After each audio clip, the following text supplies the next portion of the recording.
What's up, everybody, and welcome back to the Virtual Railroad Academy. It's been a hot minute. We've took a little bit of a break in January. Spent some time at Amherst. Calmed down after Polar Express and our our Polar Express stream, where I totally didn't cry to myself afterwards. But we're back. It's the end of February, but it's still February, and we're here with uh, Railroad 101. Oh god, this is a mouthful, and I need to look at my notes to remember it. Um, the New Haven Railroad Historical and Technical Association. That's right, we're back with History Nights. It's going to be a theme for this year. Really want to spend some time spotlighting different historical societies that I know personally that are doing cool stuff or that I've heard are doing cool stuff, and let them share their story, what their railroad's about, why their preservation is important, and what cool things they're up to and doing. So that's kind of the theme of this year, and we're kicking it off with kind of everyone's favorite railroad to hate, the New York, New Haven, and Hartford, and from their NERSHA is the acronym. From NERSHA, we have friend of the channel. You've heard him on here before. Chris. Hey, Chris. How you doing tonight? Hi. Well, happy to be here. Happy to support the Nurture group and be a part of the Virtual Railroad Academy here. Excited to share with you, yes, joking aside, why we love the New Haven and why what we do here at the association here. So we were talking, and we figured we're gonna run a, a pseudo New Haven local tonight. And if you know, I got a choice of power, and my options were a New Haven Mikado or a Mogul, and I think we all know which one I picked. So we've got our New Haven at home Mogul here tonight, with the classic New Haven script logo I've done up. I'm really proud of this thing. Started as Does a look very shitpost of good. like, this would be funny to do for each stream, for a logo in the style of the railroad we're talking about. But it's we got it. So we're running a local. We've got a big train on that track over there. So let's start getting our cars gathered up. So I know everyone wants to get to the shitpost part, right? Like, haha, New Haven sucks. It killed Penn Central. But we can't start there. That we got to start back at the beginning. So take us back, the inception of the New Haven Railroad. The what So, kicked us off on this grand so adventure? really, we're going all the way back to the late 1800s. New Haven being in New England, it is one of the first couple groups of railroading that happened in the country. Um, where you get the really long name that always gets shortened to, the New York, New Haven, and Hartford. That's because what we know today as the New Haven Railroad was actually a merger between two different railroads that met in the city of New Haven, the Hartford and New Haven, and the New York and New Haven Railroad. Uh, Put them together, what do you get? The New York, New Haven, and Hartford. But for all intents and purposes, we always shorten it down to the New Haven tonight. Um, that started in July of 1872, where the two railroads merged, and that gave that one railroad trackage rights from New York City, in New York area, excuse me, um, to the city of New Haven, up along what would be later called the Springfield line to Springfield, Massachusetts, and for a portion along the shoreline to around New London at the beginning there, because they were actually leasing part of that shoreline from another railroad. And as we go forward, you'll hear that happening a lot more. Um, as the New Haven started to grow throughout the remainder of the 1800s, it was a lot of absorbing and leasing to, and then eventually owning more railroads. So in 1882, they leased the Boston, New York, and Airline Railroad, which became the airline route. In 1887, they leased two of the lines, two railroads that Casey, you might be familiar with, the Naugatuck and, more importantly, the Valley Railroad. Hey, I've heard of these. Um, and that's kind of a common trend up until 1903, turn of the century, where a little known man known as J.P. Morgan and a bunch of New York investors took control of what this railroad was, and basically started to try to monopolize not only railroading industries but most of the transportation industries in southern New England, collecting a bunch of the smaller independent railroads and eventually having control of over 2,000 miles of rail lines by right before the Great Depression. So they started gathering up everything: railroads, trucking companies, they even buses, trolleys. They tried to start absorbing everything into what we now know as the New Haven Railroad. And I think I have a good graphic for this. If I can just get my engine waypointed over, so that way we can all see it and I don't crash and wreck everything. There's the graphic, and if I do that, if I do that, here we go. So this is everything we are just talking about, the map. Yep. So on this map, this dates from around that time as well, and it basically shows you the spaghetti of rail network that the New Haven eventually came under control. Their biggest competitor in the time, if they didn't buy them out, but the biggest competitor that they had at the time was the Boston and Albany, because I like to personally call the New Haven the gateway to New England. Unless you were going over BNA trackage into New England, almost everything else came into the New England area via the New Haven. That's something we talked about back in Bridgeline Trains with Rudy Garbley, was how important their connection was to New England, and the importance of the oh, I know it as the Poughkeepsie line, but I'm sure it's called something else. The Maybrook line. The Maybrook line. That's that down over here. Called Maybrook. Yeah, Maybrook line, because it goes over to the big yard at Maybrook, New York, which is where they would interchange with other railroads like the L&E, the Erie, Lehigh Valley, a bunch of those roads. Yeah, so that's, major point right there. And, just trying to trace the routes we were talking about. So from New Haven up to Hartford, for the main line, the airline. So it's kind of split. Right okay. at the right as you leave to the right of New Haven, there's one that goes up through North Haven and Wallingford and Yalesville, Meriden. That is the Springfield line. That's the original line. Okay. The one that goes through Northford, East Wallingford, and goes up to Middletown, that's the airline. So that's the one that would kind of the one that's in the middle. the middle is the main line, is the Springfield line. Yeah, the one that goes up through North Haven, Wallingford, Yalesville, Meriden. I believe it's to the left, to the right of the number 16. That is the Springfield line. Okay. The airline is the one to the right of it. Gotcha.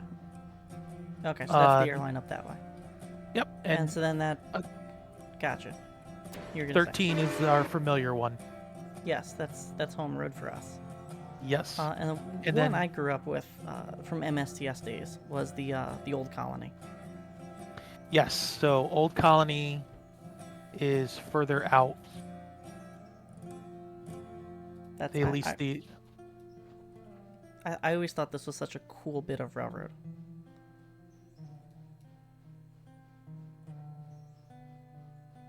That happened. They acquired that very early on, and that's actually where they got a bunch of some of their earlier 440s that got inherited were from there.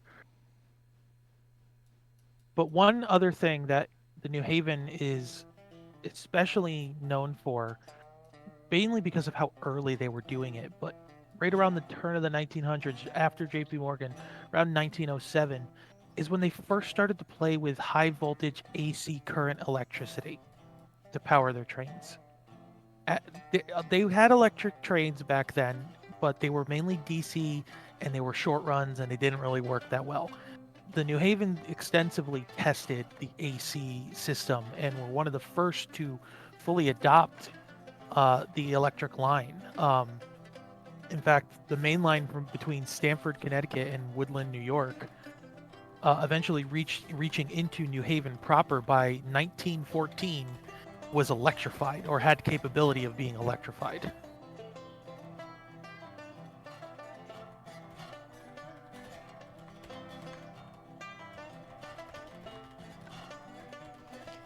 Did I lose you there, Casey? No, I'm still here. Sorry, I'm making sure that no one else is coming before I pull this thing out onto the main. Okay. Um, Uh, so that's out to, you said out to New Haven was electrified, right?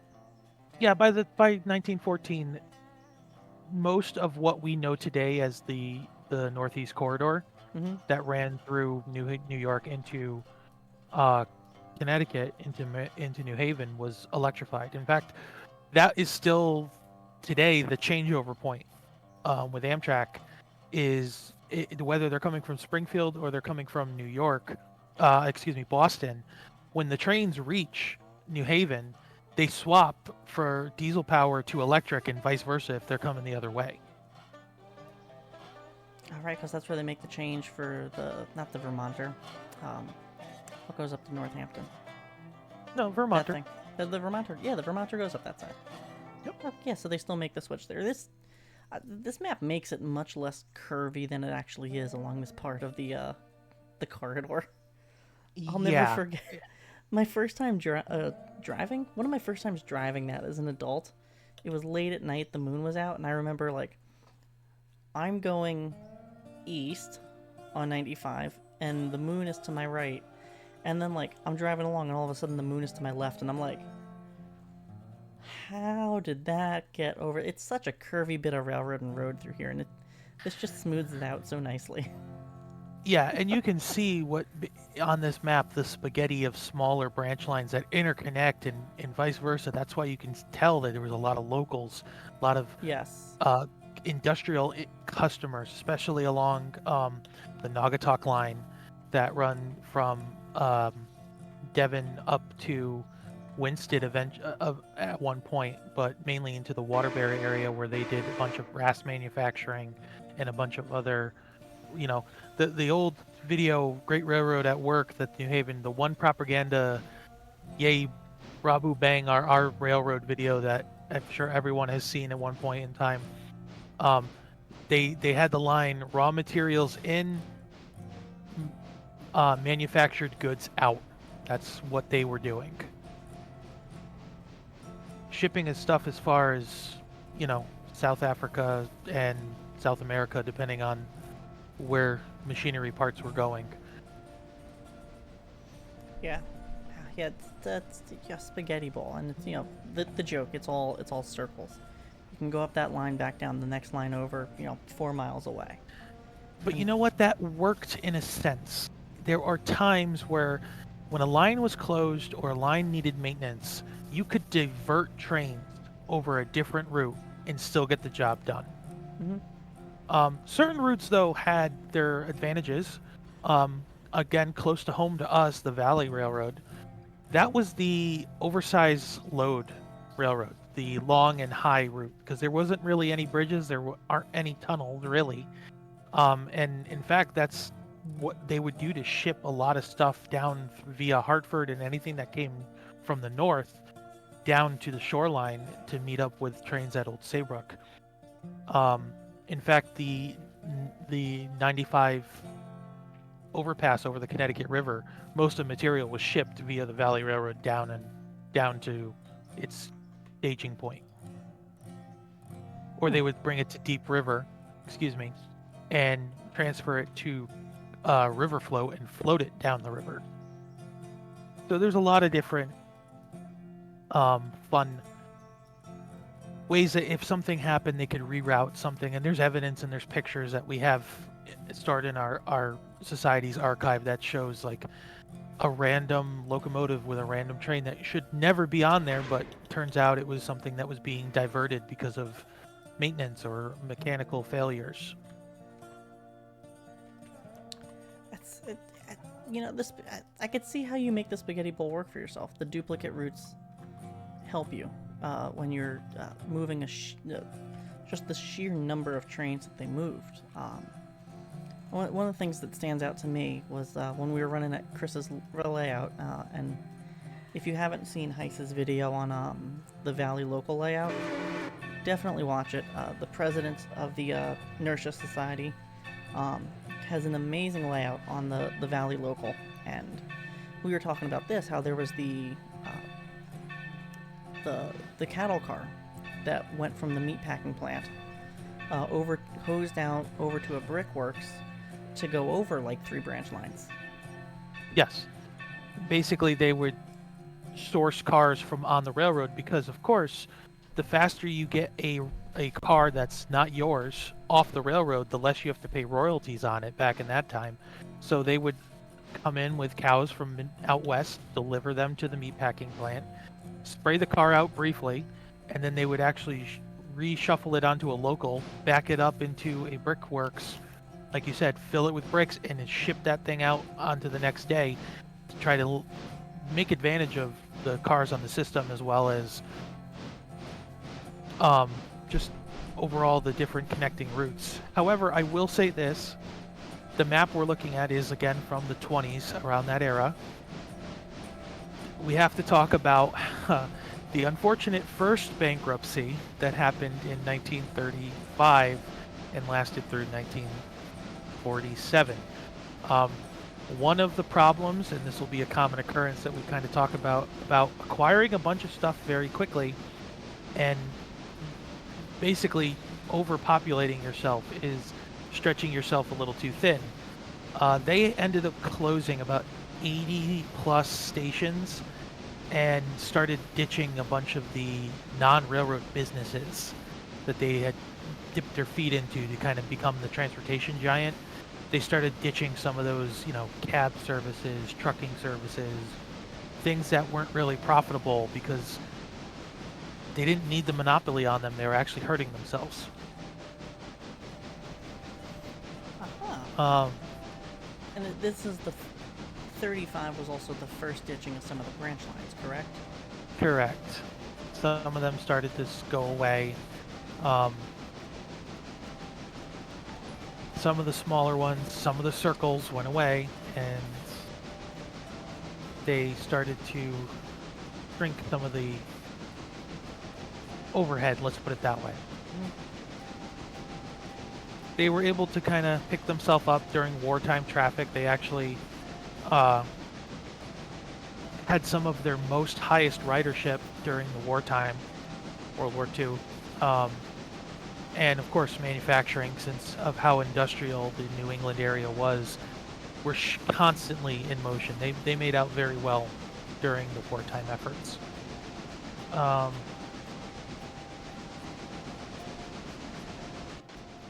Moving a little bit forward, we talked about the electrification and how they were very early on into adapting them. The New Haven Railroad was one of those very few, if not one of the only handful of railroads that had active rosters of steam, diesel, and electric locomotives, fully rostered, fully ready to go. However, in the late 1940s, and this is something that Chris actually models on his layout, is the time between 1947 and around 1950. That's about a 3 or so year gap that it would be, there was steam and a lot of it and a little bit of the other two. In 48 they were about a 50-50 mix, and by 49 and especially by 50, steam was gone, with only a few surviving for utilitarian purposes, like running wire trains to repair the overhead wires, with many of the coal burners being converted to oil so they didn't belch such black smoke. There's this awesome photo that I've seen of one of the Moguls on a wire train with the wooden bridge built on a flat car. uh, chunky oil bunker thrown in the. It just looks like it's just tossed into the bunker. Um, Yeah, that's and we didn't prepare that one for tonight. I forgot about that one. That's an amazing photo. It's so wacky. It's like right in the middle of the 4-track main. I wish I got that one. yeah, if I can see that, we'll definitely be able to follow that up. And that's one of the fun things about being a member of the New Haven Society is we have a wonderful online community. We have a forum that is off of our website that anyone can join, whether you're a New Haven member or not. Um, that you can go online and search the forum for any of the wonderful pictures, stories, and in some cases, first tellings of the firsthand experience of days on the New Haven. Um, One of the reasons why my passion for this railroad grew is I was very fortunate to be able to be what I like to call mentored by at least 3 former employees of the New Haven Railroad, and to hear their stories firsthand and to relive some of their experiences, it was amazing. I mean, I one of them was a conductor, and you'll appreciate this, Casey, but he was a conductor on the Maybrook trains, Okay. and he would always tell us about riding a shove on the front end of the caboose over the bridge and how terrified he was. Let me get through this crossing and pull up a photo of the bridge. Um, has in chat, let us know. Have you heard of the Poughkeepsie Bridge and the Maybrook line? I feel like that's like one of the few New Havenisms that, aside from like FL9s and circles, everyone's heard of.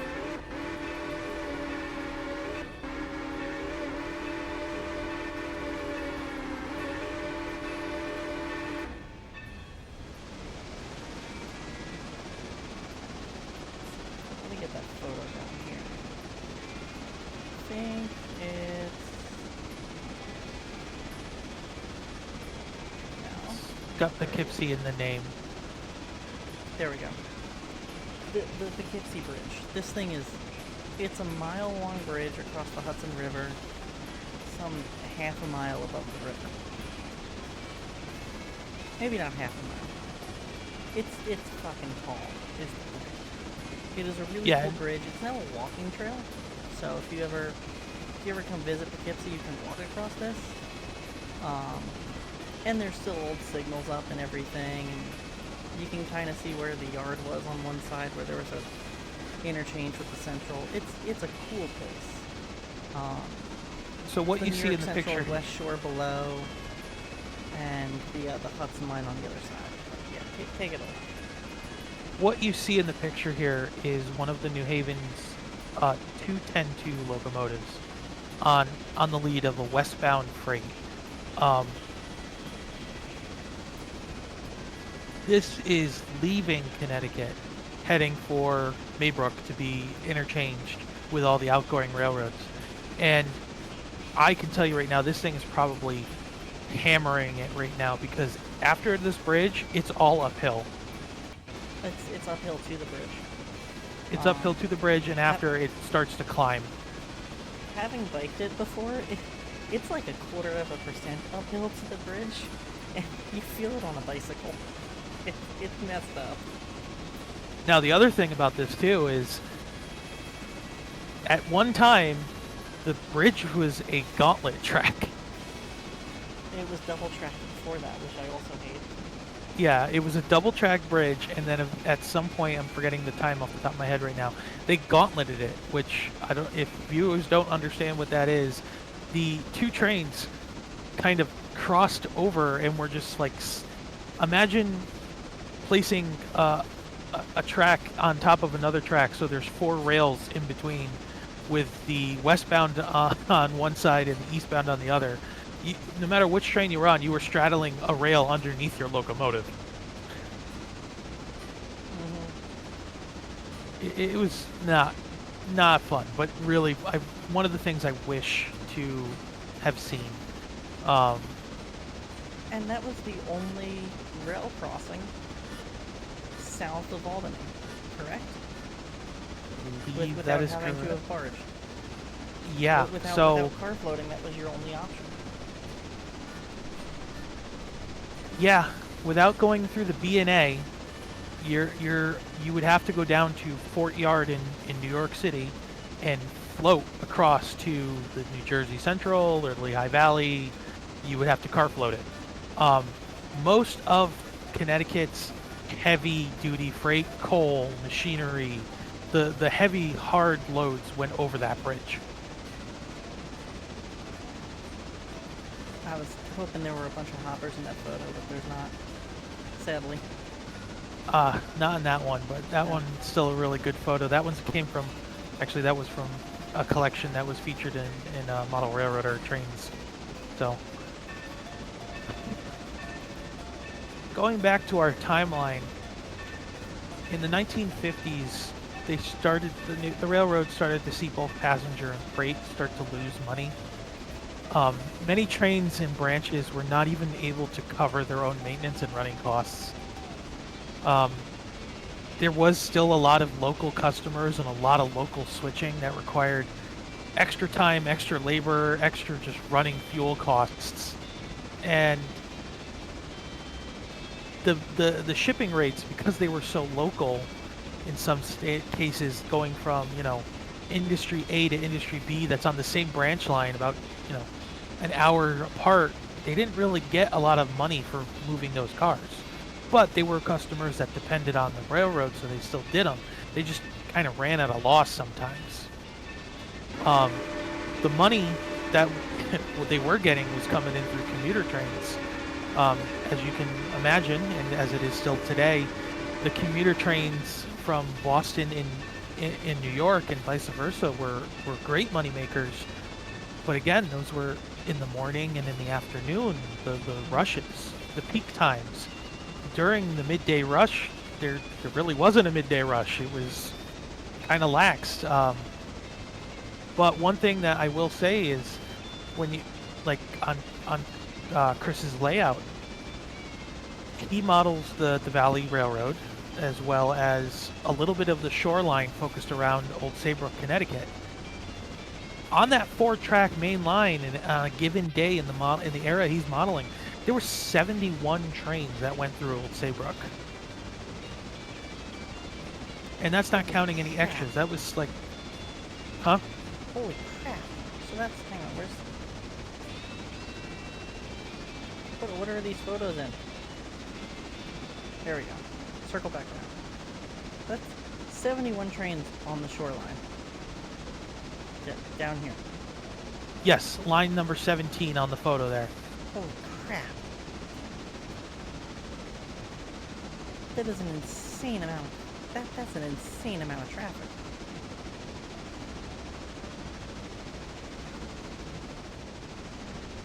That's...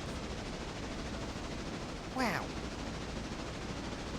And there's a few photos that we have of trains on the main line there, but it is a mixture of freight. It's a mixture of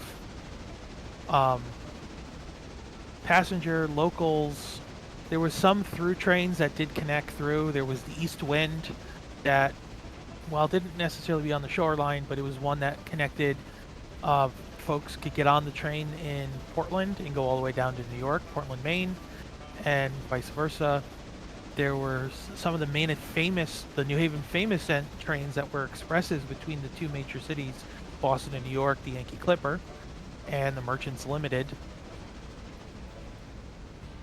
There was also one called the Banker, and you can guess what those were for. Those were for banking personnel that needed to get in before the banks opened and need to get home after the banks closed for the day. So there was a lot of those fancy name trains. Some of those cars still exist. Selfish plug is selfish, but, 2 of the Merchants cars exist down at the Valley. One of the Clipper cars survives at the Valley. There's a few others that are over at the Naugatuck Road Museum as well. Mm-hmm. But let's go back to our timeline here. In the late 1950s, the Connecticut Turnpike, which now is part of I-91 and I-395. Excuse me, I-95 and 395 was being built completed almost parallel to the railroad. Casey, I know you've done this, but if any folks drive through Connecticut on I-95 and most of New York as well, there are many, many times where you are exactly parallel to the railroad, and you can see Amtrak and Metro North zooming by. Oh yeah, I've had Amtrak pass me on that road before. And of course, during that time when you had road traffic and the growing airline traffic, that just further hurt the New Haven. I mean, that's not specific to the New Haven Railroad. All railroads started feeling the crunch of that after the war, but in the New Haven sense, they were already hurting beforehand, and having something be literally next door to you didn't help things. Yeah, and I imagine it having that faster way of moving stuff, plus it's a shorter distance, doesn't help your business model when it's based around take this car from this town, bring it to this town 2 or 3 branches over. Right, and when you can have a local truck start doing that, cutting the prices that are already low, start to hurt. What also didn't help around this town is who took control in 1954. Ooh, I know the answer to this one. Yeah. It's my favorite gender-neutral bathroom.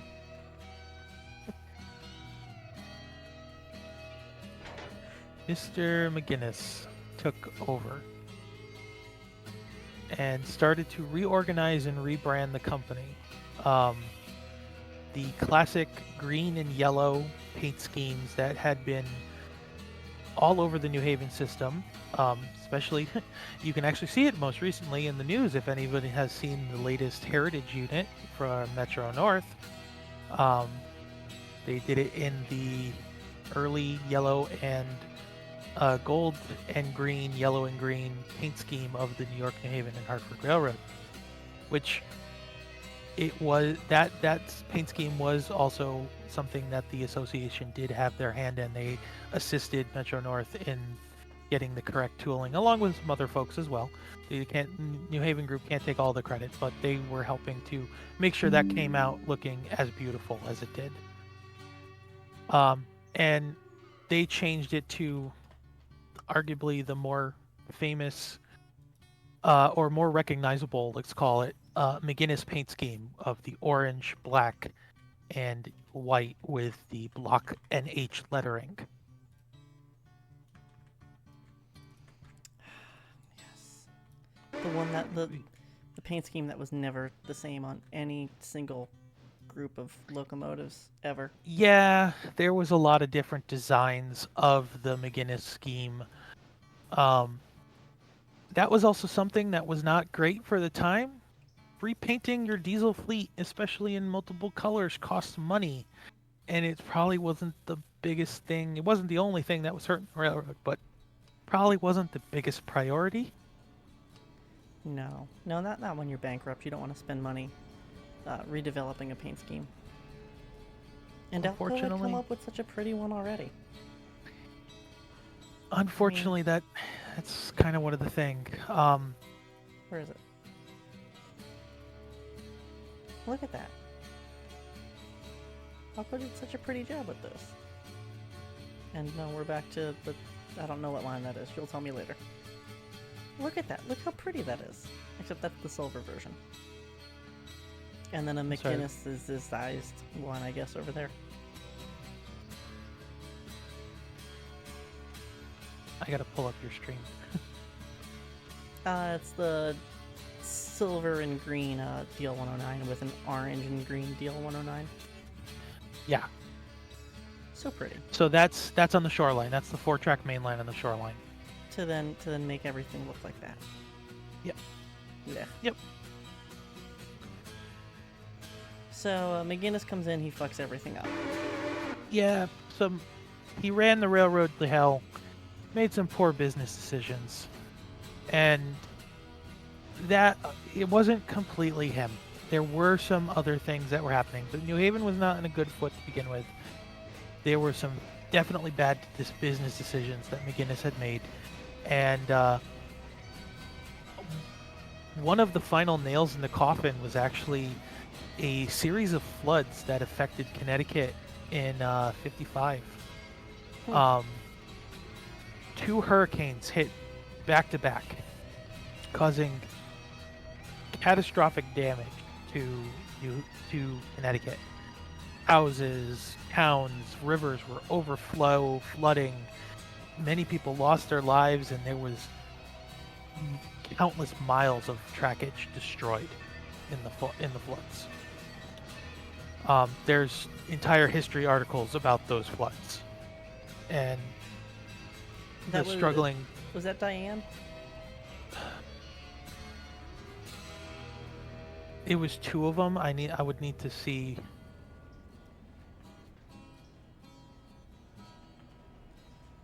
So I know Diane was I know Diane was a Yeah, big one in '55 that ruined yeah. Pennsylvania. That was the first. I think that was the first one. Or no, excuse me. That was the second one. And then there was another one before it. But regardless of the details with it, that is another contributing factor to the financial ruin of the railroad. Thankfully, uh, that all happens in '55. By '56, McGinnis is out. He is no longer the New Haven's problem. It was a year. He was there from '54 to '56. He was there for 2 years. He did all of that shit in 2 years? Yes. I always thought he was like Perlman, where he had like a 10-year stretch or something. 2 years. It's amazing. It's horrific, but it's amazing. I just noticed the WAG boxcar. Sorry. No, it's okay. The WAG caught my eye. So this is a very New Haven train looking at the reporting marks. Central, LNE, WAG, Lackawanna. Oh my god. We came out of Maybrook apparently. Yeah, with an engine entirely too small for a Maybrook job, but There's, and I'll share this in the Discord afterwards. There's maybe you sent it to me. The grade profile for the Maybrook line. oh yeah, Uh, that's something that needs to be seen later. I'm sure I'm not holding up the entire railroad by pausing on the main. So on stream, where's Danbury? From, I guess you came out of New Haven up to Danbury from Cedar Hill, right? Yes, you did. I can explain that. We actually have a picture of it in that slide in our collection. But they would come out of Cedar Hill, run under the wire, on the electrified 4-track main line to I believe it was called Devon Junction. Devon. Yeah, right there. There's a station Devon right there. I'm assuming that's the same one.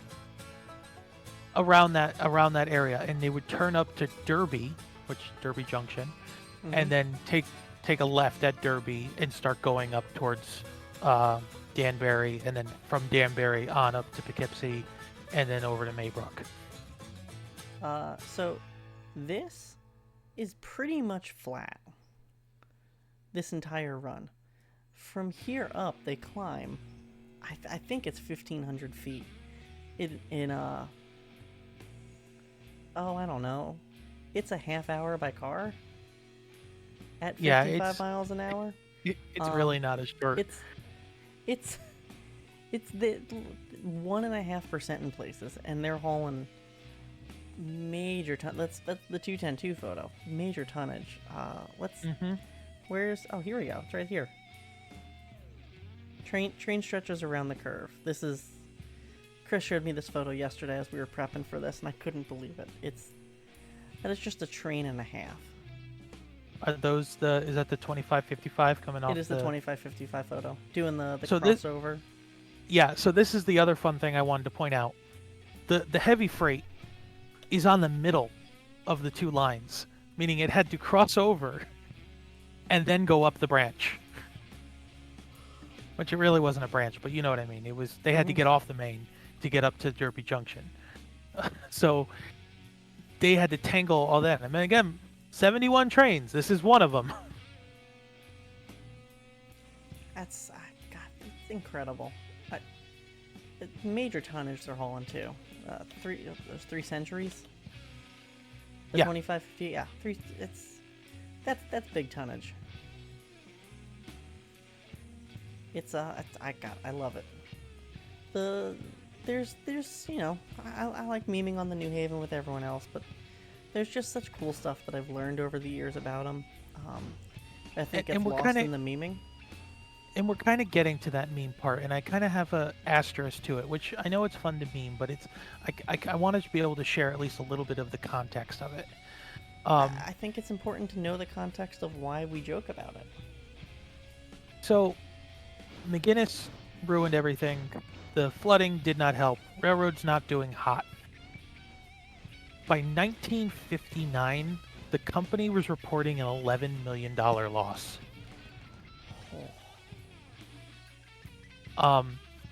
And unfortunately, despite having great leadership trying to make strides to repair the damage that Mr. McGinnis had done and other aspects of the railroad could not survive.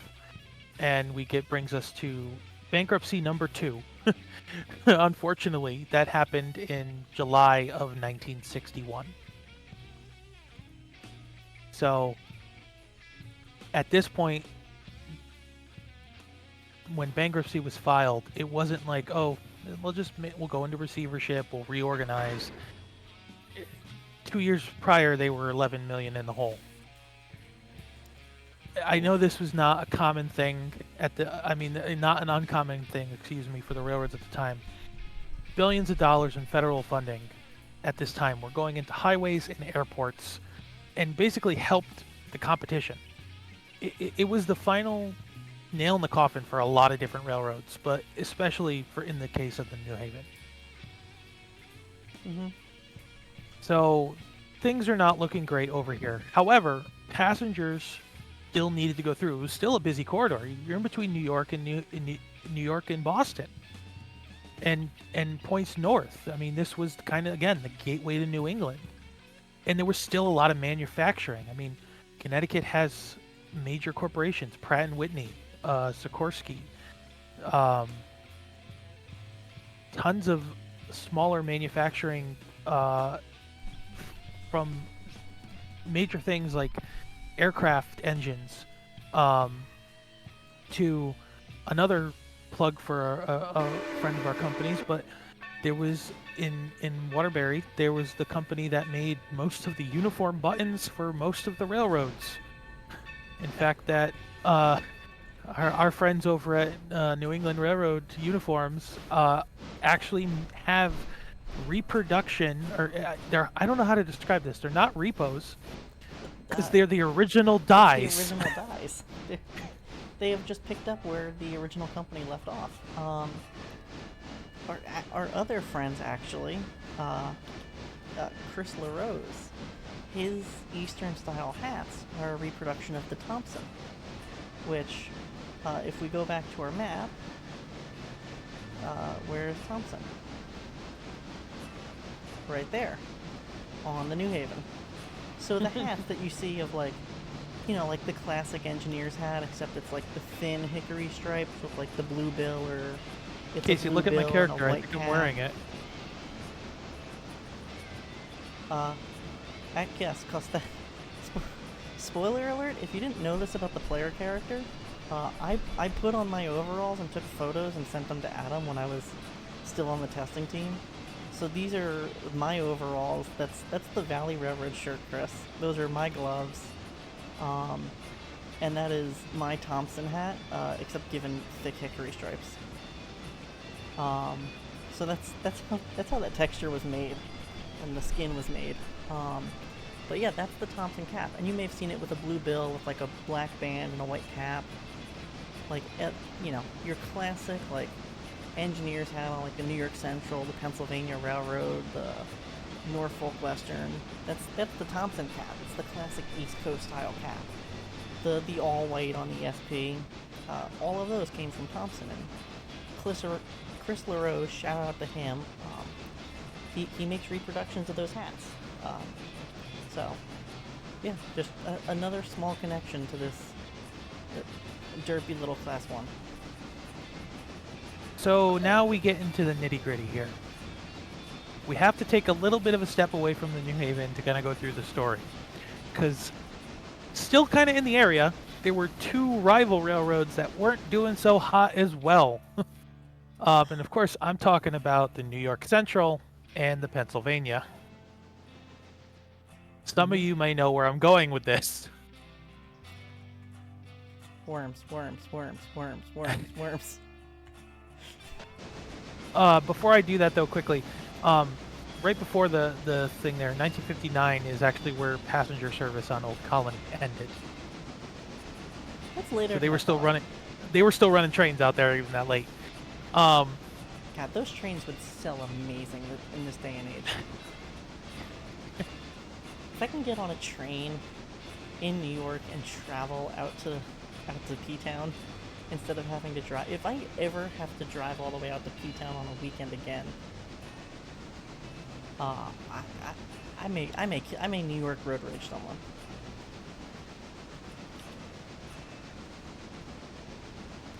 Anyway, you were saying about our favorite worms. So they were looking to settle both of their problems by merging, and the Interstate Commerce Commission, a group of individuals that the government basically said you need to deal with this, wasn't really keen on it at first. And then at the same time, they also were dealing with what was left of the New Haven. So they came up with a great solution. On the Pennsylvania Railroad and the New York Central's second time of saying, hey, we want to merge and solve all of our problems, the Commerce Commission was like, hey, we'll let you do it, but you got to take these guys with it. And those guys being the New Haven, because they needed a company to run the services that the New Haven was providing.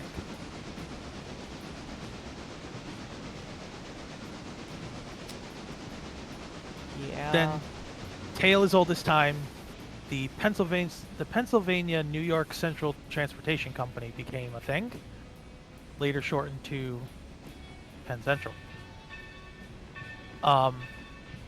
Penn Central inherited a lot of things. They inherited 3+ railroads worth of stuff. And not a single system that talked to each other. Correct. It could have been a lot worse. They could have picked up. God, what was the other railroads? Well, I just got done rereading Wreck of the Penn Central. Fantastic book if you've never read it. It is a first-hand account by journalists 1 year after the fall of Penn Central, interviewing the major players. So it's interviews with Stuart Saunders, Al Pearlman, the treasurer of the board, I forget his name, but talking about why it failed. And like, the Pensy wanted to merge with, not the Wabash, Norfolk and Western, or one of those guys. New York Central wanted to merge with the CNO. Yep. And when the ICC goes, hey, take New Haven, Pearlman goes, no, give it to the Boston and Maine, which would have just put it back under McGuinness control. So you know. In fact, if I remember correctly too, they also wanted to pick up the Susquehanna. Yeah, which was, God, we'll have to spend a night on the Susquehanna. That's a whole other story. Ultimately, for the merger to take place, the New Haven was part of the deal, and it ended up being the only part of the deal. So they got it. Penn Central starting to cut some of its losses. What made money, what didn't make money, and that was kind of really the chopping block. Any trolleys that survived, not their problem. Any trucking systems that were theirs, limited to not their problem. One of the again for us, Casey, in our history here is they cut branches. They cut small, unprofitable branches that they didn't want to deal with. One of them, notably, being the Valley. Hey, and then 2 years later. And then 2 years later, Penn Central didn't do so hot. As we say in the Valley, bad for them, good for the Valley, because that's when the tourist operations got to start. But that's another story. Penn Central goes away in the 1970s. But again, the question remains of this traffic, what little there is important, and it needs to take care of it. They need to run these services. You're between two of the largest cities in New England, in the Northeast. You need to get these services running. So how does that get taken over? Well, passenger service gets split between Amtrak, who takes over most of the Northeast corridor and starts to actually rebuild it into the high-speed rail network that we have today, in conjunction with the Metro North group, who takes over a lot of the in and out of New York City traffic. Amtrak takes over, the New Haven line from Boston along the shoreline down over the Hellgate into Penn Central. While Metro North takes the famous Grand Central section, and then they share the mainline trackage into New Haven. The state of Connecticut also gets mixed in there. They start taking the passenger service on a lot of the smaller branches. There's line on the Naugatuck branch up to Waterbury. There's services up to New Canaan in Connecticut. That's where it peels off at South Norwalk. If anybody has seen the virtual rail fan of the South Norwalk station, that little spur line, that's the one I'm kind of talking about.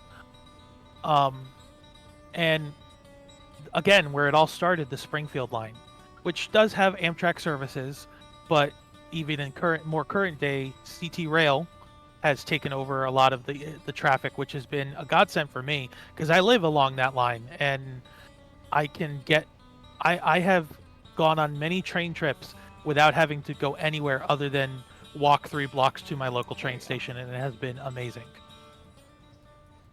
All right, so I just got the map back up. So, which lines have we done so far?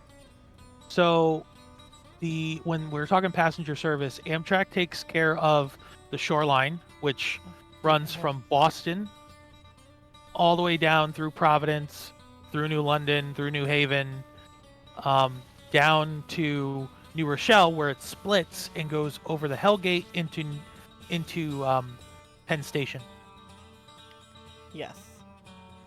That is part of the Northeast Corridor. It's the north half of the Northeast Corridor, which is America's really only high-speed rail currently. I know there's other groups that are starting it, but as of this moment, that's really the only high-speed rail connection that they have. Still using the 4-track main line.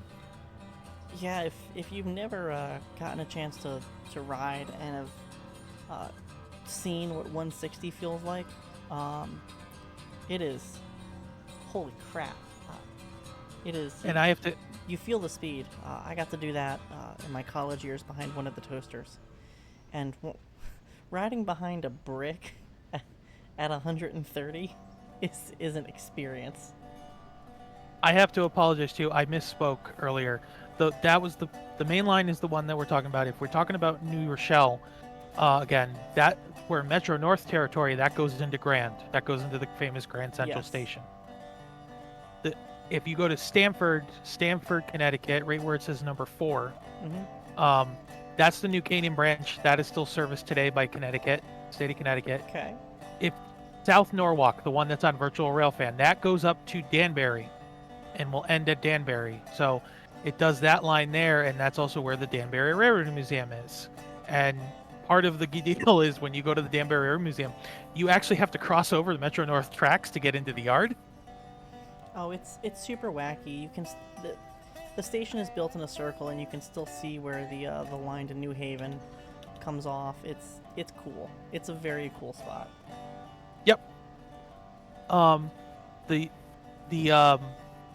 Naugatuck branch has passenger service up to Waterbury, Connecticut, and north of Waterbury, Connecticut is actually run by the Naugatuck Railroad, which also houses the Railroad Museum of New England, another tourist operation, but they also have freight. Some of you may have recently seen them restore not only the state of Maine boxcar that they've just done, but they've also just released into the general pool network, so keep an eye out, folks, a Naugatuck Railroad boxcar that is painted in the classic McGinnis color scheme with their own lettering and heralds. That's cool. Noggies, I like seeing railroad museums do cool stuff like that. Well, Noggies also a freight railroad. They're two like companies. 30% of each. Yeah. The Springfield line still has passenger service on it, run by both Amtrak and Metro North. And the Valley Railroad, it has the tourist train service on it. Let's see. Get back over to this. So let's see. We did which one? The Hartford line. This one, right? Through Berlin. Yep. Wallingford, North Haven, Meridian. Yep. I always thought that was Meriden. It is Meriden. Oh, I mean, I thought it was Meridian. This entire time. So we got that, and then the New Canaan's the only branch that's still electrified, right? Danbury got stripped. Danbury does not have it yet. The New Canaan branch is electrified. Gotcha. Which we have a picture in there. It's the electric. We do. Pulling the short train. Here we go. Look how cute that is. Obviously, older photo, not current day, but it's the M8s that go up there. Yeah. And if you've never traveled out of Grand Central, and you're not New York metro area, which I suspect most of you aren't, I don't know. It's I don't know where you guys are from, but if you're not New York metro area and you've never had traveled out of Grand Central, traveled into Grand Central, visited Grand Central, when you look at their board of what's departing, it is 2/3 New Haven line trains, and the rest is Harlem and Hudson line trains. Like they are Metro North has become a major player on that line. I think I don't want to say this with complete confidence, half confidence, maybe, that it is their busiest. It is their busiest main line for Metro North.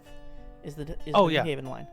The red line is definitely probably their busiest, and with what's been going on in the news and the talks, not only Grand Central, they're going to start being able to run Metro North into Penn.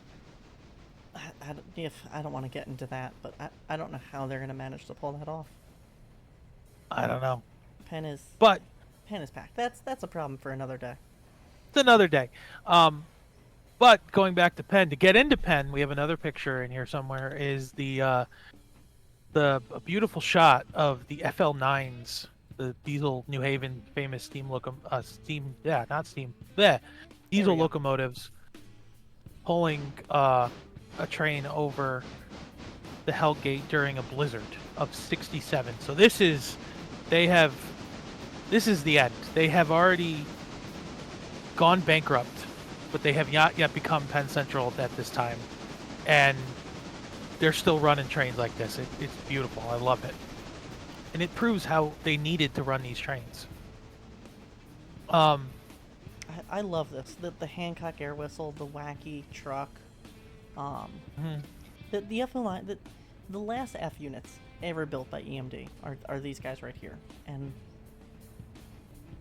God, they're wacky. The if has anyone heard of the FL9s in chat? We could circle back around to talking about motive power, but let Yep. me know in chat if you've heard of these, because I wanna gush about these a bit when we start talking motive power. Yep.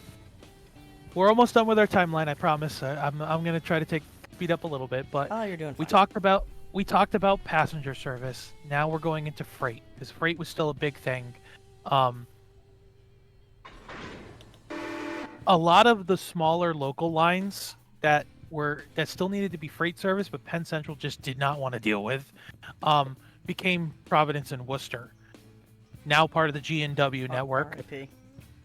Yeah, they were the ones that kind of got a lot of the trackage for freight hauling in the 1970s era. Um, the other big player was in 1976, this small little consolidated rail corporation called Conrail Hey, took those guys. over a lot of the major freight operations from in and out of New York and up to Cedar Hill Yard. Um, Cedar Hill still kind of exists. It is a very sad form of itself. Um, Growing up, I heard stories of Cedar Hill Yard. I had seen pictures and listened to stories, and when I found out where it was, I was blown away because I had visited it thousands of times, let's call it, because on either side of Cedar Hill Yard in North Haven now, there is a Target, Best Buy, at the time Toys R Us, like all this major shopping district. And I was always like, oh, look, cool, there's trains here. And occasionally you'd see like the circus train parked there or something like that. And you're like, this is cool. Not knowing that that's the famous Cedar Hill Yard. My God, it's it's kind of been completely erased. I didn't really know where it was or understand how big it was until we were looking at it on historic aerials one night. I forget. I think we were looking at coal towers. That's right. Yeah, the coal tower still exists. It's part of the National For Register. someone's model railroad was looking. One of our friends was looking for a good coal tower to mimic for his layout, and you're like, Cedar Hill, it's still there, and I'm like, what? Where is this place? Cause I could only think of the small yard that Metro North is in now. Right. Which was still you- part of it, but Yeah, well, it's God, not nearly, um, a minuscule the size. I encourage everyone, because you can look online if you want to look on the forum. There's definitely tons of discussions. There are people that have explored the remains. Please don't do that on your own. Do it with a proper association. There are other associated groups that are trying to memorialize the areas of Cedar Hill Yard. The facility that was there, and if you look at a Google image of it today, is mind blowing. And the end of my tale here for freight operations was when Conrail went kind of sideways, belly up, whatever you want to call it. And to this day, anything up to Cedar Hill Yard is taken care of by CSX.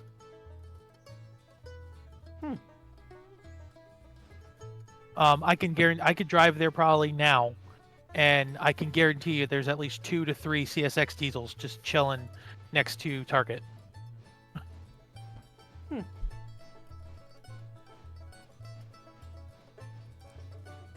So that is the timeline kind of in a nutshell. I've skipped over a lot of details. I have dramatized a few of them to try to just tell this story, but there is a lot of history. There's a lot of great books that have been written on the subjects, and a lot of good information that's found in the New Haven Society's own publication. If you become a member of the New Haven Railroad Society, we publish a quarterly magazine called The Shoreliner. And it is a high glossy color magazine that gets shipped to you at least four times a year, once a quarter. And it is chock full of reference material, technical data, drawings, pictures, stories, firsthand accounts, anything and everything that we can find on the New Haven Railroad. Um, and it is such a great learning tool, even if you're not a huge New Haven fan. Just hearing some of the stories, seeing the operation, and frankly, learning about some of the cars and locomotives, because let's be honest, a lot of railroads had similar types of cars and knowledge. And it's one thing I love about different historical societies is everyone kind of has their own flavor. Casey, did we just lose the stream? Nope, stream is still going. I had to do a quick server restart because everyone's Yep. frames Okay. were getting. That's we fine. got railroaded with the FPS. It just wasn't recovering, so. No, that's fine. Just Oh. didn't know what was going on. Okay. We're gonna take a quick break because Railroader just crashed for me. Hope you enjoyed seeing my Minecraft my Curse Horse page, but we're gonna take a quick break. And we'll be right back as soon as I can get Railroader going again. All right. So hang out, everybody. We'll be back in a couple of minutes.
Ah, we're back.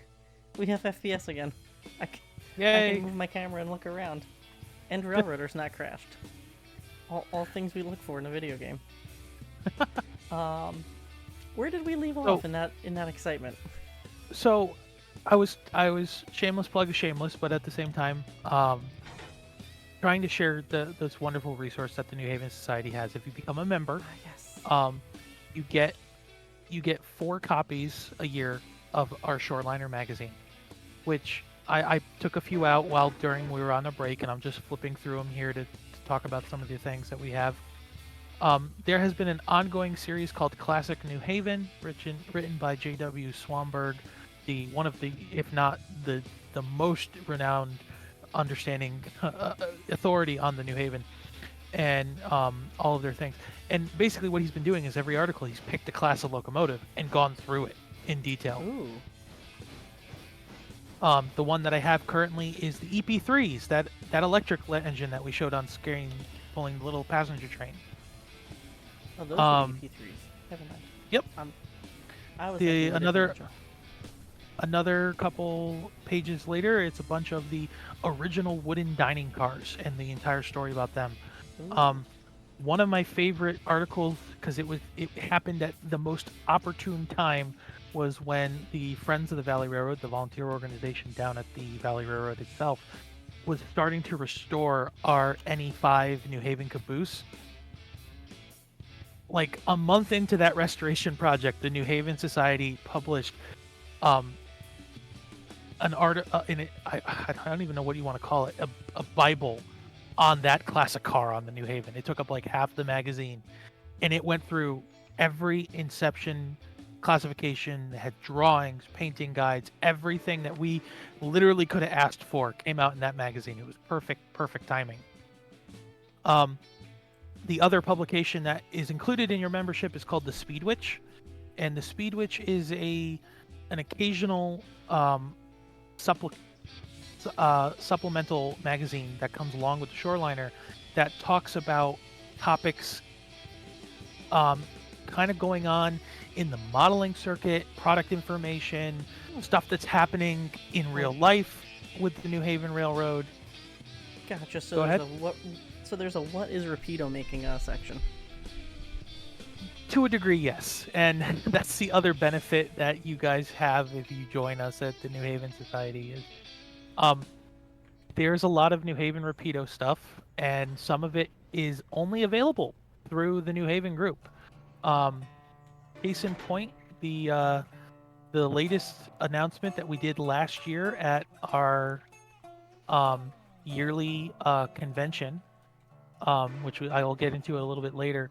We partnered with Rapido to do the New Haven 14-4 Point class sleeper cars, another car in the Streamline series. Ooh. And there's a lot of cars that are available that you can get from model retailers everywhere. But one of the things that the New Haven Society does, especially for its members, is there are certain specific cars and certain specific painting differences, lettering, and even some physical differences that are only available through NERSHA, through the NERSHA sites. And if you're a member, you get a discount on select items, including these cars.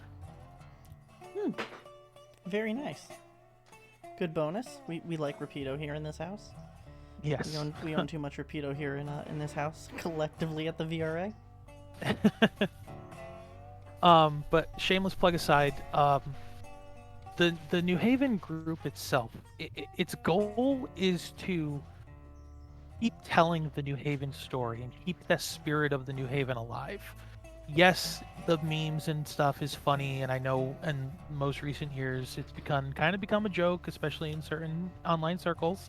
But we really pride ourselves on trying to tell the story of the railroad, tell the history of the areas they served, the trains they ran, the people that this was their life. One of my mentors that I had the great honor of learning from and listening to stories firsthand was a gentleman named David Peters Sr. He worked for the New Haven and Penn Central and Amtrak. He worked for the railroad for 33 years. And I could listen to his stories all year. They were just amazing to hear these things from him. He is unfortunately no longer with us, and it's a wealth of knowledge that is now gone. Most of his papers, and he was a historian himself, his whole house is physically, literally a museum. Most of that stuff got saved, and that's another thing that the New Haven Society has is we have a partnership with the University of Connecticut, UConn, and their libraries. We have a section of one of their libraries dedicated to railroad and New Haven history, and it is complete temperature controlled. It is preserving history, original documentations. Most of Dave Peters' stuff ended up there. Another name that, if you are familiar with Connecticut and the other areas, Max Miller's stuff has gone up there as well. Oh, Some of that is online, some of it you have to go in person to see, but it is a beautiful, wonderful resource that we have here, and that is helping us preserve some of these original documentation, not only digitally but physically. Um, Another thing I will highly recommend if anybody wants to relive some of these stories, before he passed, Dave wrote a book. It's called Dave Peters Railroader. You can find it on Amazon. You can find it at local bookstores. Your local library may even have a copy. It is a memoir of his time working at the railroad, and it has so many of those personal stories that him, his family, and people who worked for the railroad felt during those eras, during those years. I cannot recommend the book more highly. But going back to the New Haven group, um, the the primary purpose is to accumulate, collect, distribute historical, educational, technical specific data that is for the New York, New Haven, and Hartford, its predecessors, and a little bit of its successors, depending on what it is. And in all facets and in shape, sizes, everything. The locomotives, the rolling stock, the trackage, buildings, structures, history of the area. We try to cover as much as what the New Haven had. And not only for us, the fans of the railroad, but for anyone that really wants to learn about it. There's for anyone that's doing researchers, model railroader companies, model railroaders, rail fans of the New Haven, or just train buffs or technical guys. We create essays, drawings, plans, and over the course of the year, there's been many different things that the Inertia Group offers for sale. One of the things that we always have at our tables whenever we're at a show like Amherst or at one of the local shows is we have a color paint guide that has the actual paint colors for the different New Haven products that you can either get a paint match for, or in some senses, the paint code's there. You can go get paint. can I How get we the, painted. Can I get the paint code for the Hunter Green? Because that is such a beautiful green. I've got the book. I'll get it to you later. Thank you. Or you can get it from the New Haven shop. Speaking of the shop, and good segue, we've got a couple questions in chat for you, if you're game. Go ahead. I'll do my best to answer. From, oh god, Keb, Cab 55. Yeah, KebCab55.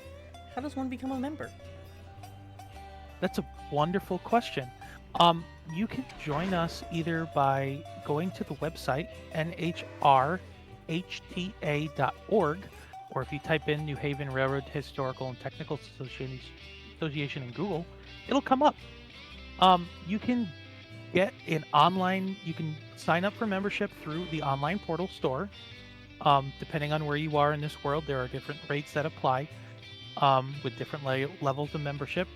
Or you can get a paper application on the website and mail in a entry, and you'll be signed up and joined up, and you'll get a welcome packet and whatever the latest copy of our Shoreliner magazine. Very nice. I will say shout out nice to KebCab.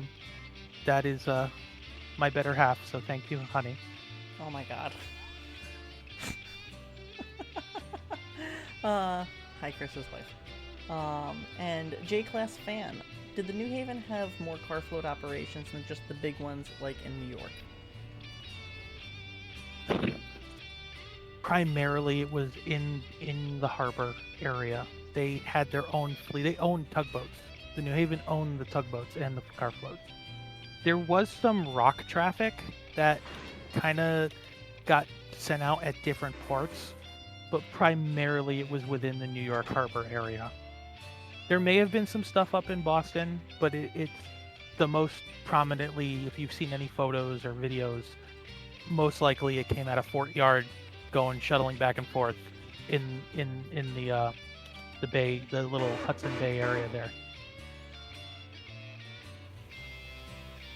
Well, thank you.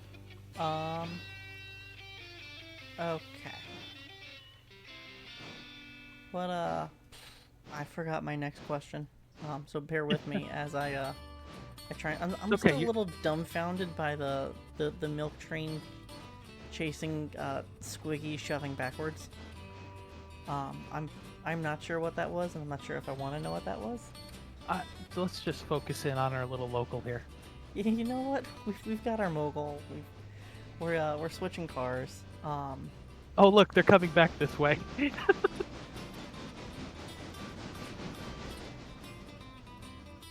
I hope Squiggy appreciates this, but I gave his engine the eerie order of the red spot because it's always so clean.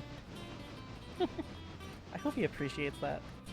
Anyway, let's you know what? Here's the segue. Let's start diving into some of these photos that we got, that we've kind of flipped through haphazardly.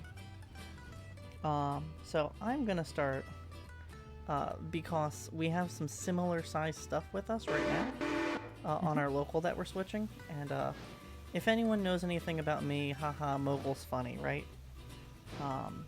And it helps if I put the right thing up on stream. Boom, there we go. So, haha, Mogul's funny, right? That's Casey's whole thing. This is probably one of my favorite engines. God, I'd love to see one of these rebuilt someday. This is the 356. If we find if we find a throttle by British standards, it counts as a rebuild, not a new build. This is what I call the Super Mogul. It's near and dear to my heart, cause it's fucking massive. That wooden braced boxcar over there, that is as tall as the tender, is that wooden braced boxcar right there. And the New Haven engine, the engineer is almost at the same height as the roof. I'll let you talk more about this, and these engines and kind of where they fit into the scheme of things. We'll start small, we'll work big. So these are the K1s. These are the K1. It's either a B or a D. Forgive me, Chris. I'm not as well as you. Chris, our president of the railroad, who is also the one that was in the heist video. This is a reference shot for his line. What you see here is the Valley Local, HDX number 7, coming south from Hartford into Middletown, Connecticut. Oh yeah, there's the bridge. Yep. In the background, you can see the Aragoni Bridge going over the Connecticut River.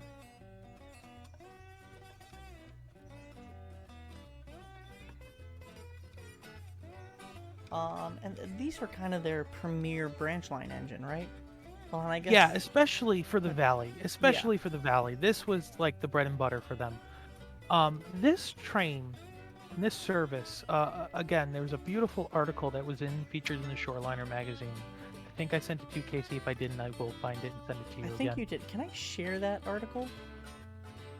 No? I will check, and I will be able to, okay. If we can share it, I will make sure we put it in the Discord. Yeah, because that's definitely, and if you're not in the Discord, definitely join the VRA Discord. It's been a little slow these days, but I want to revamp it a little bit this coming year. Explanation mark Discord in the chat should bring you there. If you're watching this later, it'll be down below in the description. The Valley Local is a definition of a local train in the New Haven days. It would pick up all of its stuff in Hartford Yard, state capital, and depending on what it needed to do that day during this era, it would scuttle down the Valley line along the Connecticut River, serving all of its local customers. Bit of fun. The first thing it would do, there was a beer distributor that had a leading point switch. So when they chucked out of the yard, if there was anything to be delivered to that beer distributor, it was on the pilot. They left terminal with cars on the front. You do what you got to do on the local. You do what you got to do on the local. It would service every little industry along this line. And as you can see in this picture here, there are general merchandise boxcars, there were stock cars, coal distributors, because there was local, like how we have gas and home heating oil today, there was coal distributors that would bring coal to folks' houses to heat their homes and to power other machinery and stuff like that. So there was a bunch of local businesses that would get a hopper or two of coal. And this would go all the way down to Middletown, where you see here. And I think we have it in another picture, Casey. Which picture? Look for the one with the diamond in it. R on the airline. Ah, yes. So the previous picture of the Mogul is on the line that runs from left to right. Oh, yeah, there's the handcart. We can... Yep. Did I do this correctly? I did do this correctly. Yeah, look at that. You can actually see an old bit of the diamond, or an older diamond, in the Mogul picture. Oh yeah, how about that? So, what you see here... God, that's like right there.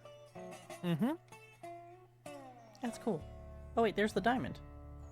Yep. That's in both pictures. Yep. Oh, that's cool.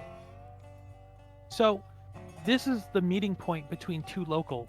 And this is, again, I'm taking a little bit of Chris's thunder here because this is what he's beautifully modeled. Please check out that heist video. This local that you see here with the big R-class locomotive on the front, this would come up from Cedar Hill in New Haven, up that side, off the somewhat parallel branch for a bit with the Springfield line. Come up to meet here and would interchange with the local.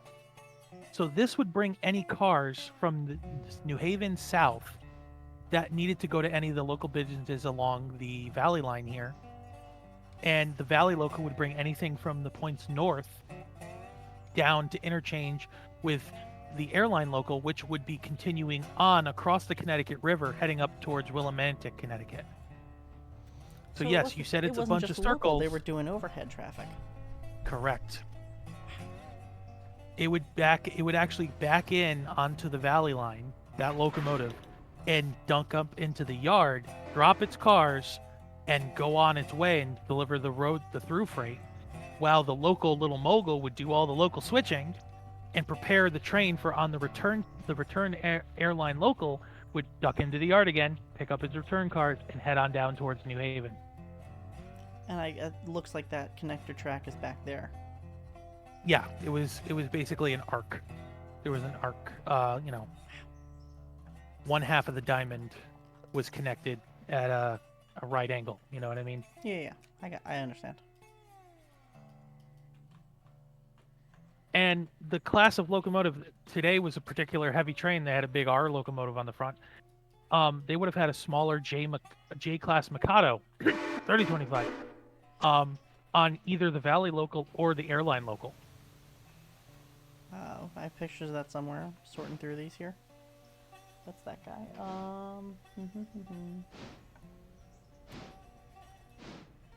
Is that one on the airline? It's let's see. Looks like 3022. Yep, 3022. That's on the airline. And so that is the air. That's the. One.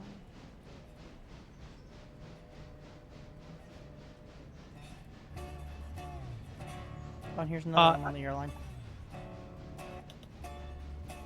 Yep. Oh, it looks like that. I think that's the same. Not the same train. Different days.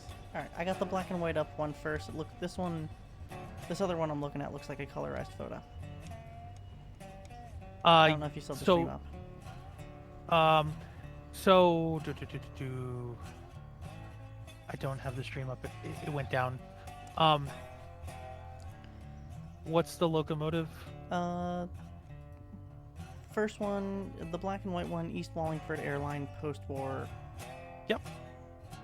So that's It's a further down. mic. That's in East. Yep, that's the mic, and then there's another one that's colorized. The colorized one is in Middlefield, which is just north of that other black and white.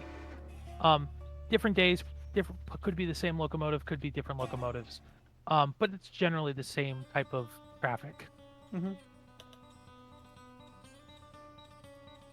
And if anyone knows the story of the Valley with 3025, that locomotive was rebuilt and designed to model the New Haven J's class. So 3025 is affectionately the J1A. But I don't it's know if I supposed ever. to. I don't think I realized this, but the J1s have the same grapevine throttle as 3025. That comes out the cab over to the the throttle cam outside. I don't think I ever noticed that. That's wow. And you notice the clear vision tender And and the clear cab vision with the tender. arch bar window. I will defend the clear vision tender as one of the smartest things in railroading. I know some people hate it and they're like, "Oh no, it looks dumb," and it's so smart. It looks good, and you can actually see when you're switching. That's the main point. Yep. Oh, and the box pod And drivers. yeah, Oh, but we don't have cool switching steps. no, unfortunately we don't on 3025. But those somewhat bigger Mikados were local switching engine when they needed the tonnage.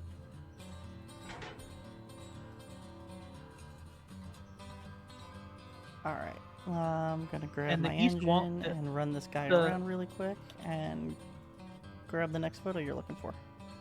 and just for reference, the one that's in East Wallingford, or even that one, we're talking about a 17 to 18 car train in that photo, and Yeah, they're 1,500 Decent. tons. it's a decent sized local. They would be up to like 20 something cars. Yeah. Especially on the Valley branch.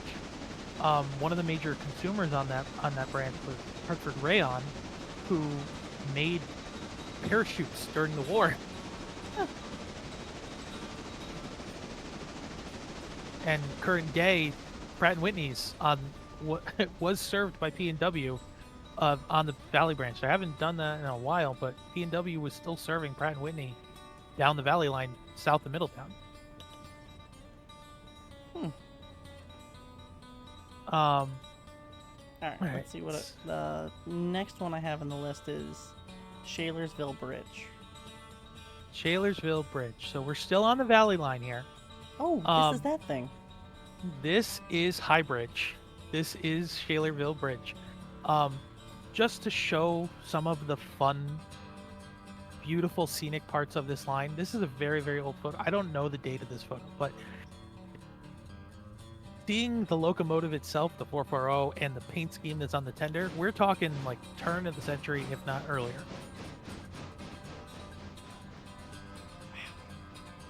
At least after the point where the New Haven has acquired the Valley line. Yeah. However, it looks like there's a and an H on the tender. So this Yeah. is post 1887. it looks like there's an Minimum. ampersand there too. Yep. This is a 30-foot high trestle over an inlet to the Connecticut River. Still exists today. Bridge is still there. I have been to the bridge. I have been near the end of the abutments to look at it and see it with proper permission from the railroad itself. But it's a scenic highlight on the line. And back in this era, when this photo was taken, it probably wasn't crazy hustle and bustle. It was more of like the rich and well-to-do wanting to leave Hartford and just come on down to the breezy coastline in Connecticut. Vacation service, which was kind of what the Valley thrived on in early days. Now, I don't know if I know a little bit about the valley speed limits, but one thing I find interesting about this particular period of time is going back and flipping through old timetables and realizing just how fast they would run on some of these branches that are now tourist lines. And you're like, They were clear for 55. Clear. So like 30 feels sketchy nowadays, and you're like doing 55 in 040s hustling passenger trains down the branch. I love those things. Every railroad has a branch like that. That's like, you went how fast? Huh? And that's the other thing. We talked about this on a previous stream when the B&M Society was here about branch lines. Mm-hmm. Perfect example here. This train is facing south. The local would run tender first all the way home. They really wouldn't turn around. Only in extreme circumstances would they turn the locomotive around. They would run tender first all the way back to Hartford. Because we did this when we were running at Chris's layout from was it East Haddam and Moodus, I guess is the mark on the map. Yeah. Today, good speed, but yes. Yeah, from there up to there, scooting tender first. Because you just had to. You're getting a little robot-y there, Chris. Are you okay? Yep. Is that better? That is better. I blame the cheap microphone. All right, so before a train comes through, I gotta move this local over towards our tracks here, because I don't want to foul the main for the merchant coming through. Yep. And to kind of follow up what we've been talking about here, when you have a moment, Casey, yes, there is a picture in the group of a local with the 2 RS units. Local with the 2 RS. Airline local. Mm-hmm. All right, here we go. That's almost the same area picture that the steam engine was in. So they were still running those local trains using into the diesel era. Remember, we talked about how there was a very quick window where it was like there's steam trains running, to there's a mix depending on the day, to it's just the diesels now, especially on those branch lines. So running the same kind of service, it gives you another, if you look through the cars here, you can see, again, a fuel tanker that's somewhere in there. There's different types of box cars, different empties, fully loaded. It's mixed bag freight. You'd never know what you're going to get in the morning. Oh, look at that. That's cool. And the Alcos. This is something that came up for me this week when Metro North unveiled their latest toy. In that they were an Alco road, kind of through and through. They had a couple of weird GE tonners. They had some GE tonners. They had some Baldwin-built locomotives, but most of the Baldwin ones were based off of an Alco design. And they were an Alco road through and through until they were gone.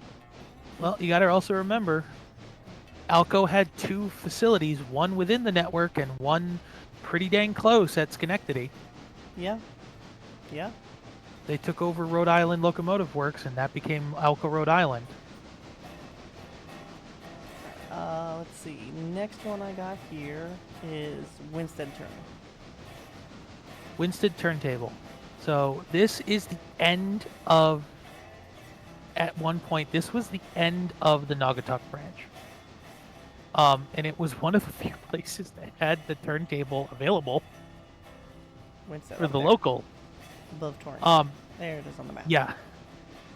Unfortunately, no more train service that far anymore. It goes as far as Tomlinson now, but I don't know how far into Tomlinson the tourist trains are allowed to go. The tracks just end. If you follow it on Google, they just end at one point. I thought they went up to Torrington. Torrington, yeah, excuse me, Torrington. Okay. But not far. Again, yeah. Chase the line out when you have time. It's fun to do that. They just die. They're gone. But again, another beautiful example of New England local trains. This one's a consolidation, so it's a little bit of a different. Um, but you can see the yard. You can see how this is nestled within the little village. It's in the valley. You see the mountains in the background. Yeah, I love this. The Armstrong turntable with the walkway around it. This screams like small branch line to me. It's just ah, I love that. I love this type of railroading. And this is the era. And even though we're in New England, we're in that era where we're interchanging cars. I bring your attention to the boxcar that's right to the right of the locomotive in the back there. It's That's a UP car. yeah. So we're getting stuff from all across the country, and we're sending stuff all across the country. At the back of the locomotive, you see one of the New Haven wooden. I call them the extra little long wooden cabooses. The pre-NE caboose. The pre-steel cabooses. Yeah. Beautiful, unique little things. Again, reference material that New Haven has, the New Haven group has, to just help create some models, personally and some by manufacturer. They're just amazing. The other thing is, I'm having trouble zooming in on my end here, but I'm pretty sure there's on the tender there, the bar. Mm-hmm. Polling. Oh, yeah, look at that. The polling pole. I love that. Yeah, we saw that in the Mogul photo as well. That was there. Mm-hmm. Okay. Now, next one. Oh, and hello, Freya is coming over to say hi. Next up, and there are two ways I can go with this. I can go with passenger or Killer's choice. This is a favorite shot of mine. We're gonna go with this guy. Which one? Sorry. It is. We got the I-5 in the snow. I forgot you don't have the stream up. I'm sorry. The I-5 in the snow. So, my personal favorite screams New Haven. The pride and joy, the I-5 Hudson. This is their Crack Express train. To me, I see that locomotive. It screams New Haven immediately to me, no matter what era, no matter what paint it was in. And I love it because this is what pulled the Clipper. This is what pulled the Premier. This was New Haven's top of the line train. This was the locomotive that you see it. This is everything about it in the steam era. This is the show pony. This train that it's currently driving is the New York to Boston Bay State train, so it's a little different. It was in 1948, and it was heading along the main line there. These trains they owned the shoreline, and then they would eventually, and then as the years went on, you started seeing them on some of the major secondary lines. There's a famous photo, especially for me, of one of these I-5s screaming over a part of the Springfield line, over a specific road underpass in Galesville, Connecticut, which is, I have driven under that road so many times. It's actually the oldest 45-degree railroad on top, road underneath. It's really weird. It has some famous historical moniker on it. Did you? It's send still that a single photo to lane. me? I did not. It's one of those photos that I've seen it, and it doesn't exist online. It's in print. Oh man. I'm trying to find a good quality copy of it somewhere. But it is just one of these locomotives screaming at like 80 miles an hour down the Springfield line. Yeah, I don't. The I-5s just they scream New Haven, and like, God, I love the aluminum touches on this. Mhm. The striping on the pilot, the stripes on the tender, Yep. the stripes on the tender. The yeah. Whether or not it had the Herald logo or just the block New Haven, these engines were Hmm. sleek, classy, um, and they were part of the team. They would run from Boston to New Haven and bow out to one of the electrics, and the electrics would take it on to New York, and vice versa, from New York to New Haven, and then it would one of these beauties would take it over all the way up into Boston. Hmm. Again, that connection between the early electrification, just wonderful. I love it. Yeah. All right. Before we jump to the freight, there's the Noggy one that we forgot to pull up while we were talking about that line. Oh the yeah, Noggy the local, little which, yep. correct me if I'm wrong, that's the dam in Uh, Minnesota. Is that spot on the Noggy that they do all their promotional material on? I'm not sure exactly, to be completely honest with you. It looks eerily familiar. That's why I'm asking. It looks close. This is not. I'm sorry. This is at Beacon Falls. Sorry, I had to pull my notes. This is at Beacon Falls, but the Naugatuck line has many beautiful highlights like this. And again, a perfect example of a little local train. A baggage, 2 coaches, and it is one of the New Haven Pacifics. Which there's 3 New Haven engines that I really like. The Moguls. And we're getting to my favorite. We're getting to my other favorite next. And then these Pacifics. They're cool little engines, and they're exact copies of the B&M P1s, and they're exact copies of the Main Central C1s. C1s? I think C is their Pacific designation. But they're like, I don't know, the 3 quintessential New England railroads all had the exact same Pacific, and I don't know, I think they're neat. And I don't know, I like this. It vibes. It screams New England. It And does. the winter and the fall scenes, just beautiful. All right. Next up, I've got. I'm making sure I'm grabbing the right one first. R1 at westbound at Saybrook. Got it. So the R1 at Saybrook is one of the heavy tonnage, heavy haul through freights that would have gone through Old Saybrook. Again, this comes as inspiration for the Valley local layout that Chris did and why he has Old Saybrook there. This is an afternoon westbound at Old Saybrook in 1948. Highballing through. It would not stop. This train would not stop, but this was the behemoth. And if you watch the heist video, you saw one of these locomotives in brass running around on Chris's layout. You can kind of see this again. Well, Air pumps hidden behind the shrouds in the front. not this one. Not this one, but another, a similar. I've got Chris's up next. I've got that one sitting on deck. Here is the big granddaddy mountain.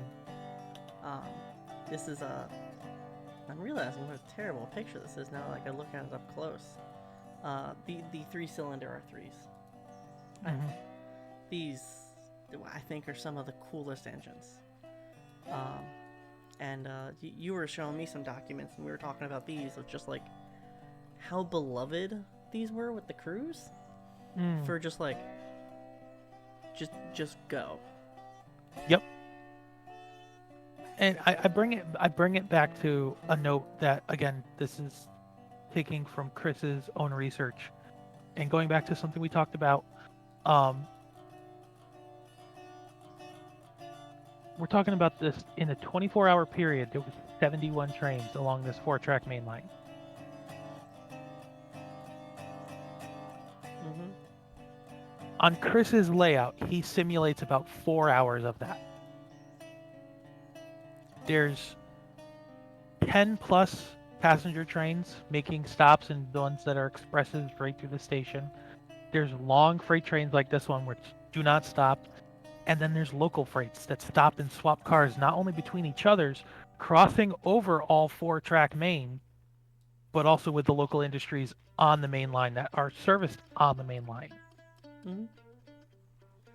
And during the correct era, it is a hot mix of these mountains, Mikados, Moguls, um, RS units, the DL 109 passenger units.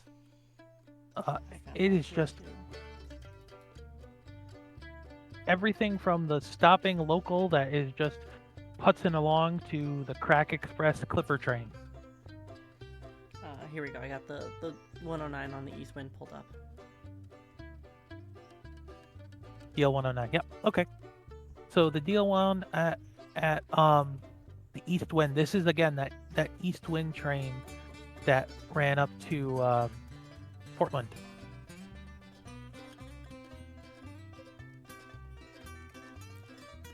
And is this Old Saybrook westbound? Is that what this is? OS westbound 1948. We're looking at this one. This is. I recognize that. Yes. Yes.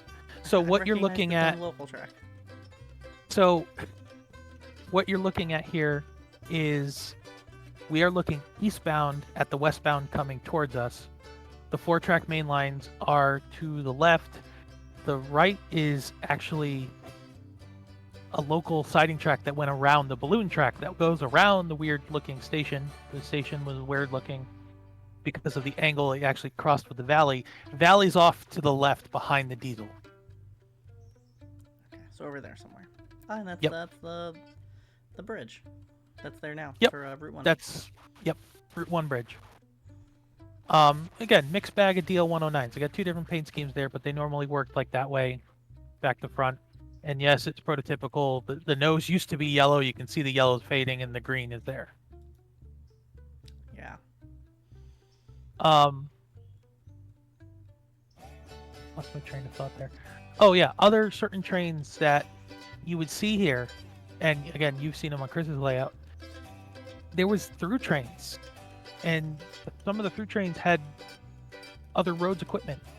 It wasn't uncommon to see a New Haven engine pulling in with the Senator or the Colonial with PRR equipment. So you'd have a New Haven engine with Pennsylvania Railroad coaches going through and making station stops. Because again, gateway to New England. Yeah. And it was just easier to swap the diesel than it was to get everyone off and on to another train. We don't need to get into the wreck of the Senator tonight. No, we don't. Although, I will say this. During the Penn Central era, they ran the GG1s up on the shoreline. Really? Oh, yeah. They trialed the GGs. It wasn't the greatest, but there is proof of the GG1s coming up onto the shoreline. Yeah, I would imagine they weren't too happy with the reduced power. Yeah. And this is the last photo I have from you. I think we've hit all the others. The bricks. The bricks. Electric freight. So this picture was entitled "The Second Chance for the Electric Freight." And the description goes as this: the New Haven tried de-electrifying its freight operations in the late 1950s, only to reverse course and acquire 12 Intergen Rectifier Electric GEs built for the Virginian in 55 through 57. New Haven painted them.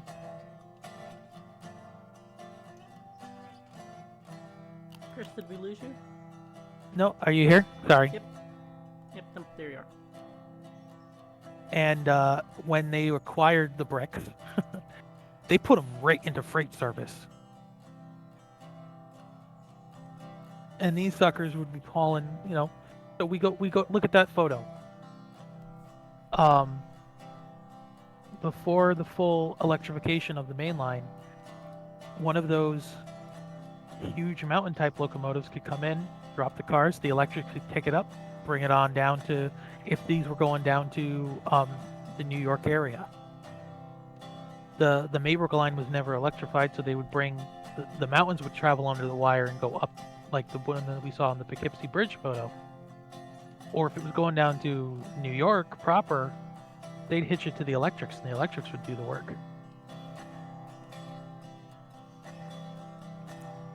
I can't imagine what a sight it must have been to see.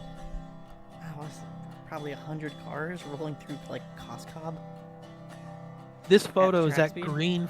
This photo's at Green Farms, Connecticut, so not that far off. Let's see, where's Coscob? Where's Green Farms? Are you on here? Rye. Glenbrook. Oh, there we go. Green's Farms. Ah, just past Bridgeport. Okay. I know where we are now. Yeah. God. Is there anything that the NERSHA is doing that everyone should be knowing about? You guys got anything fun and cool coming up this year? So yeah, if you guys are in the New England area and you want to learn more about NERSHA, the biggest thing that I can suggest and highly recommend for you folks is what we used to be called our reunion, because let's face it, this association started in 1962 by New Haven Railroad employees. So what started as a reunion has now become a convention, and we're calling it a convention, and it's going to be not only a celebration of the New Haven Society and the railroad itself. We're making it into a whole big event. It's held down at the Valley Railroad, so in addition to coming to see us with the New Haven group, you can come for a ride on the steam train and riverboat. I may or may not be there. We have clinics throughout the day on various different topics, whether it's New England, New Haven, specific types of cars. One of the examples of that is one year we had a complete presentation about the Hollywood movie It Happened to Jane, and how it was all filmed on the New Haven using the New Haven equipment. Behind the scene photos, paperwork, scenes from the set. That was a wonderful thing. Chris has done talks on his layout. Other New Haven modelers have done talks on their layouts. Actually, something that showed up in the latest magazine was about a specific type of gondola that was found on the New Haven. At our last convention, they had a slideshow presentation going through the history of those cars to kind of give you a little bit more detail. And we have some fun. We also have, it's part of a train show. So in addition to all that, we do have vendors, both local and let's call them national-wise there. Rapido was there. It's when we announced our latest partnership with them with the Point Series Sleepers. And you never know what might get announced. And we like to keep a little bit of surprise there. I highly encourage everyone, please stay tuned. If you're interested in learning more and you're interested in exploring more into the vast knowledge archives and interesting data that we have as part of the association, keep your eye out. Come down to the convention, see what we have in store. There's always fun announcements and fun aspects. We also have some member-only exclusive things, not to anyone out. Anyone can come to convention. Anyone can come and visit. But to give a little bit more, and as a little bit of a thank you to some of our members there, we do some special member-only events, including one of the things we did was we did a shop tour of the Valley. If you want to come and explore the shop, I was the tour guide, and we walked in and out of the shop. We got up close and personal with all the Valley steam engines, diesels, walked around the yard, went through the history of not only what the Valley has, but this what New Haven equipment still exists down there. Um, and the other thing that we did starting last year, and I'm sure we'll have it again this year, is we had specific members or friends of the group have open houses where you can go and after the convention, go and tour local layouts of um, different modelers in the area that are willing to open up their house generously to have visitors come and share this wonderful hobby of model railroading. So there's a lot of fun Woohoo. things that I would highly suggest with coming down to the convention. I think that is currently slated to be I think it's going to be the weekend after Labor Day in September down at the Valley. Official announcements to be posted on the website. I know we had flyers up at Amherst if you guys saw us there.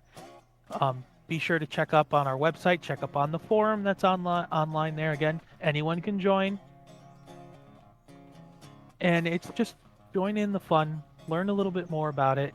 Yes, we like to have fun and make jokes here and there again on the internet, but there's so much more to the New Haven than Funny all of Circle the Railroad. funny Circle Railroad things that we have going for us. So it's a lot of fun. I hope you guys enjoyed it. If you want to learn more, reach out to me out on the forum. Reach out to some of us here. You know, I'm a member of Casey's crew here, so if you guys got more things, you know, get up on her get on the Discord. We'll be happy to reach out and try to answer any of these questions and try to point you guys into the correct links to correct information. Well, Chris, thank you so much for coming on today. Really appreciate it. I love learning about this kind of crazy little railroad. There's so many cool things going on. A lot of circles. The second best gender neutral bathroom. And it's always a good time. And I'm always like learning a little bit about what is, I guess, now kind of my home road. Now that I'm in Connecticut more than in Pennsylvania or Jersey. So thank you for coming on. Thank you for talking to us about the Inertia New Haven Railroad Technical and Historical Association. God, that is a mouthful. But the logo looks just like the regular Herald. It works. It does. It works. Thank you for coming on and sharing all about this railroad. I hope everyone enjoyed the little bit of a clickbait to get y'all in here for tonight. But I think it was worthwhile, and it's a cool railroad with cool stuff going on and circles. Cool stuff and circles. That's what we got. Thank you for having us. Thank you for having me and letting me preach my my New Haven, flying my New Haven flag here. It really is a lot more than just the jokes, and we're welcoming. We're always looking for having new members. We have members from all over the globe.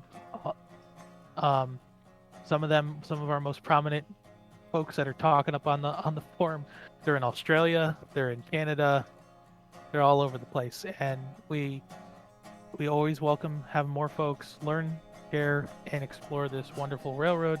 This, as I say, great railroad at work. Some of you might get that joke. But thank you again, Casey, for allowing us to spend some time with the New Haven.